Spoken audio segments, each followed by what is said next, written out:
Welcome. This is Radio Pras.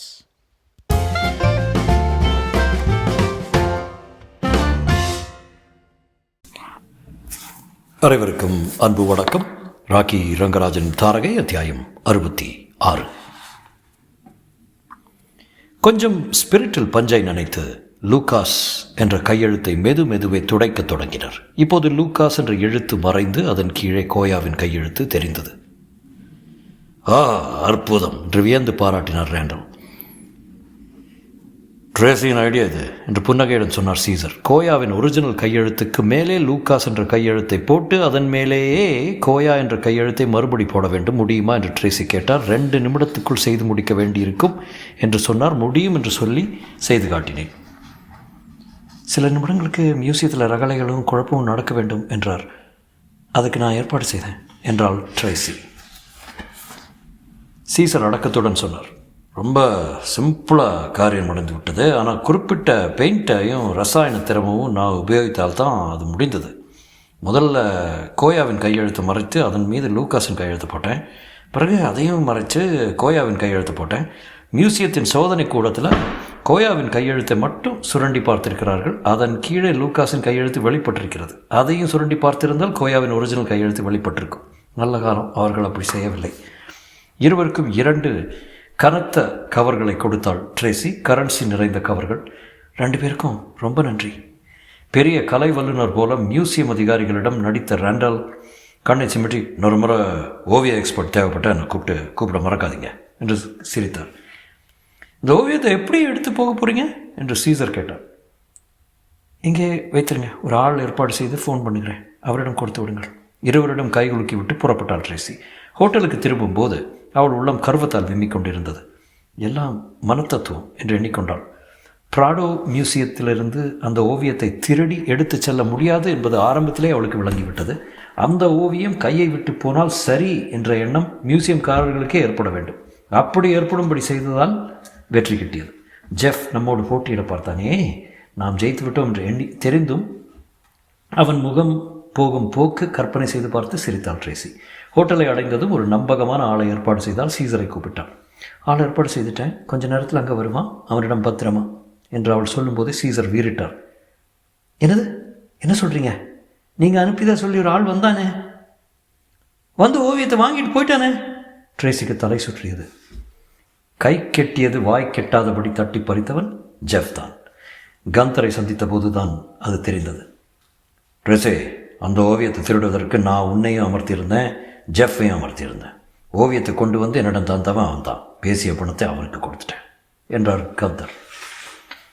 அநியாயம், முதல்ல ஓவியத்தை கலப்பியும் நான் தானே? இருக்கலாம், ஆனால் இங்கே என்னிடம் கொண்டு வந்து தந்தவன் ஜெஃப் தானே. அதை கேட்டிருந்த என் கஸ்டமரிடம் அது போய் சேர்ந்து விட்டது. ட்ரேசியால் ஒன்றும் சொல்ல முடியவில்லை. பல்லை கடித்தால். எத்தனை திட்டமிட்டோம், எவ்வளோ ஏற்பாடுகள் செய்தோம், எல்லாவற்றையும் கையை கட்டிக்கொண்டு வேடிக்கை பார்த்தபடி உட்கார்ந்திருக்கிறான் ஜெஃப்.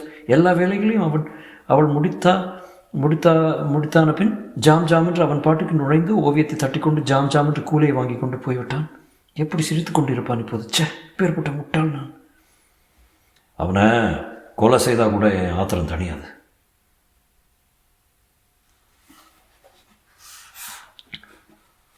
கொஞ்சம் பொறுமையாரு என்றார் கந்தர். உனக்கு இன்னொரு வேலையை கொடுக்க போகிறேன். அதை நீ ஒண்டியாக செய்ய முடியாது. ஒரு கூட்டாளி தேவைப்படும். அதுக்கு சரியான ஆள் ஜெஃப். யார், ஜெஃபா? வெடித்தாள் ட்ரேசி. செத்தான் சாவினை தவிர ஜெஃப் மாதிரி ஒரு அயோக்கியனுடன் சேர்ந்து யாரோ என் பேரை சொல்கிற மாதிரி இருக்குது என்று குரல் கேட்டது. மலர்ந்த முகத்துடன் ஜெஃப் உள்ளே வந்தான். ட்ரேசி டார்லிங், உன் அழகு என்னமா அசத்துகிறது நாளுக்கு நாள் என்றவன் கந்தருடன் கை குலுக்கினான். ட்ரேசி அவனுடன் பேச தயாராக இல்லை. என் மீது கோபம் இருக்கியா இல்லையா? ட்ரேசி அவனை முறைத்து பார்த்தான். ட்ரேசி, அந்த கோயா ஓவியத்தை மியூசியத்திலிருந்து கிளப்ப நீ போட்ட திட்டம் ரொம்ப பிரமாதம். அருமையான மூளையுடன் செய்த. ஒரே ஒரு சின்ன தவறு செய்துட்டேன். சுவிட்சர்லாந்துக்காரங்களை நம்பக்கூடாது. அதுவும் ஆட்காட்டி விரல் இல்லாத ஆள் என்றால் ரொம்ப எச்சரிக்கையாக இருக்க வேண்டும். ரேண்டலை சொல்கிறேன். அடப்பாவி, கோயா ஓவியத்தை ஜெஃப் தட்டி பறிக்க அந்த ரேண்டல் தான் உடந்தையாக இருந்திருக்கிறானா? எனக்கு கோபமாய் வந்தது ட்ரேசிக்கு. அடக்கி கொண்டு, நான் பிறகு வர்றேன் என்று எழுந்தாள். ட்ரேசி, நான் இல்லை, இந்த ஆளுடன் சேர்ந்து நான் எந்த வேலையும் செய்ய மாட்டேன். செய்ய வேண்டாம், விஷயம் என்னவென்று கொஞ்சம் கேட்கக்கூடாதா என்றார் கந்தர். இன்னும் 3 தினங்களில் பாரிஸ்லேருந்து ஆம்ஸ்டர்டாமுக்கு ஒரு வைரப்பெட்டி விமானத்தில் செல்லுது.